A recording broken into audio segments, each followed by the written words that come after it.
Good morning, everybody, on this Saturday morning. I've just been doing some channel writing, which is there, as you can see. It's about 3 pages. And I tried to condense a little bit of it into a post this morning because I found it extremely interesting.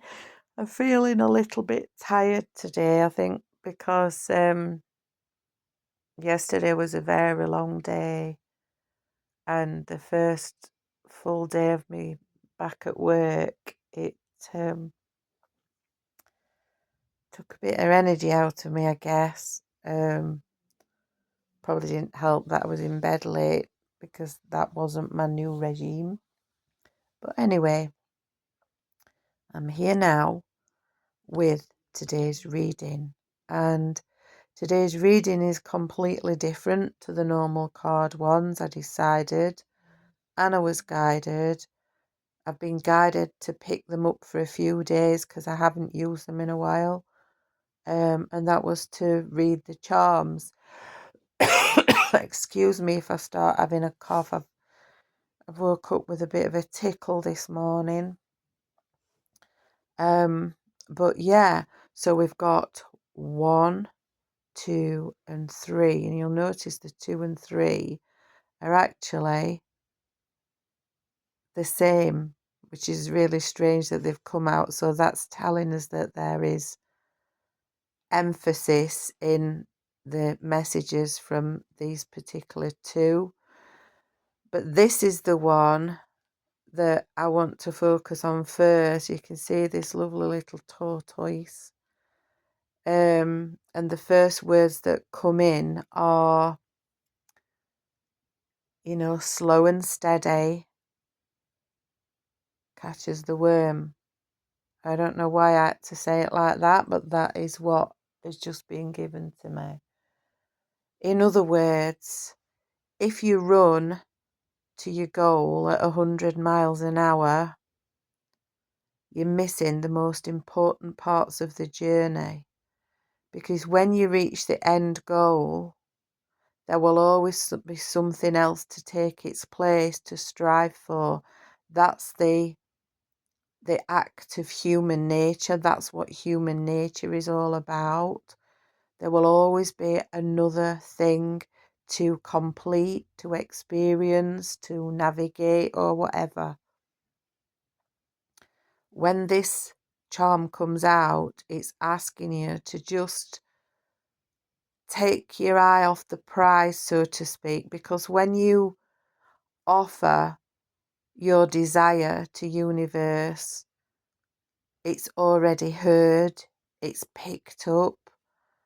It kind of reminds me a little bit of something that I used to do with my sister when we used to go to bed at night when we were growing up. And we always had this time. We used to be a bit of chatterboxes, really. And when we used to go to bed, that was the time when we used to start talking a lot. And we would use our abilities, our creativity to create things that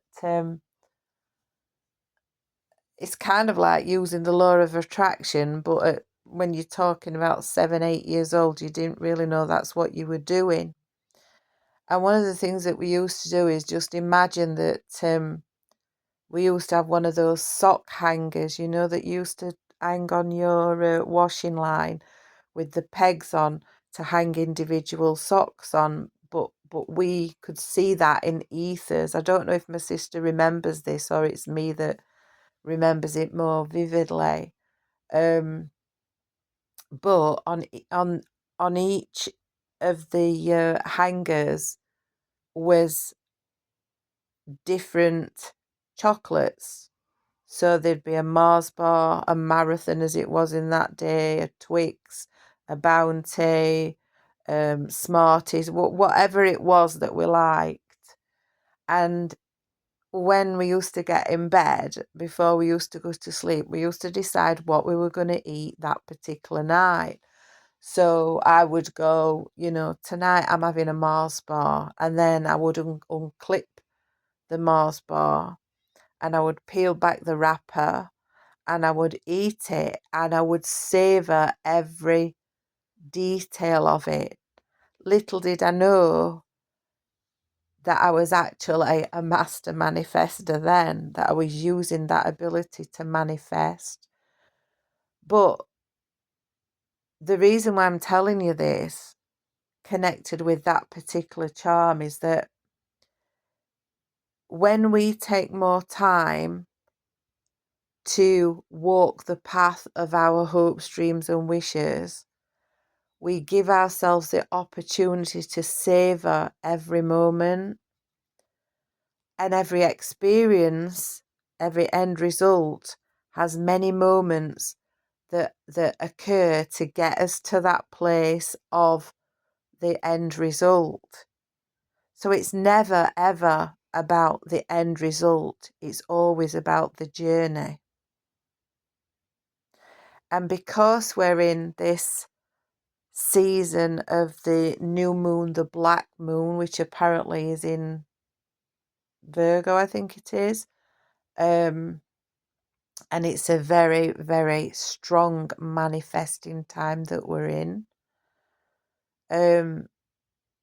These charms and the energy that's coming through with the guidance wants us to be fully aware of how easily you are right now manifesting anything into your life. It's about cleaning up your act and noticing the signs and synchronicities along the way and savouring the experience, enjoying the ride. The other two, which is these two here, are, you can see the ship's steering wheel. Can't think of a different way to use it. Comment in the comments if you know the actual name of them. But anyway, each of them have exactly the same meaning, but if you can see, one of them is smaller than the other. The last one that came out was the larger one.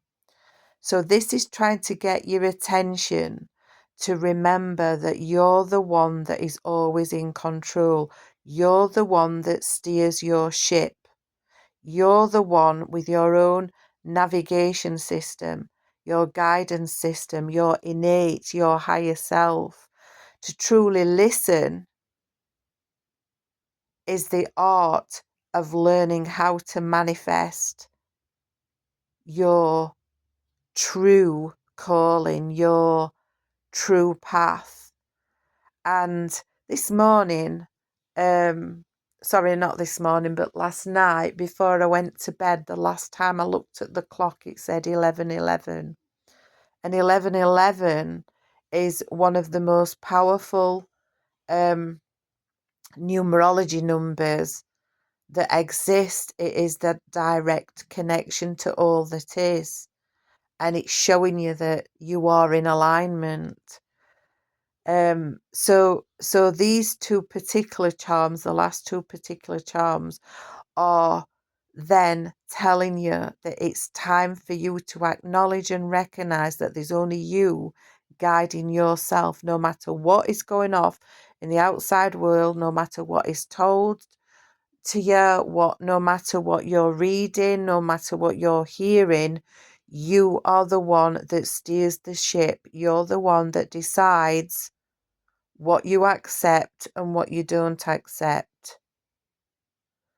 The fact that it's come out twice is bringing your attention more to it. It's telling you that it's time for you to sit up and listen.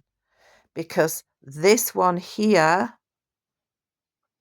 is the one that is your manifesting energy, is the one that is asking you now to steer that ship, notice the signs and synchronicities, follow the path, accept that there will be peaks and troughs, there will be turns, there'll be endings and beginnings, but ultimately you will reach your end result. But when you get there, what's going to be next? Because there always will be another. Sending you lots of love today. Have a wonderful Saturday. Now I'm just going to take a little bit more time to rest again before I start my day, and I'm going to enjoy the peace. Bye for now.